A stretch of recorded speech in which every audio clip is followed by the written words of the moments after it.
Satvik Shiksha. It was a hot summer day. The sun was blazing in the village. The pond water had almost dried up. Madhav and Radhika saw that many animals and birds were wandering around thirsty. Madhav, look! These poor animals look so thirsty. Yes, Radhika, we must do something. Come on, let's bring some water. Both of them filled a large clay pot and a few small bowls with water and placed them under the tree. Slowly, some cows came and started drinking from the pot. Madhav and Radhika watched them with a smile. Look, Madhav, the cows are drinking so peacefully. After a while, some dogs came running and began drinking from the small bowls.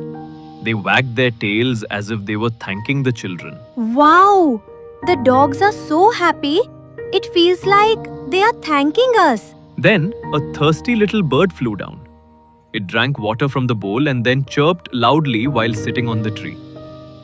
Just then, Guruji came, placed his hand on the children's heads and said, Children, water is essential for everyone. And remember, the one who feeds the hungry and gives water to the thirsty finds God close to them. Under the tree's shade, all the creatures, cows, dogs and birds, were resting after drinking water.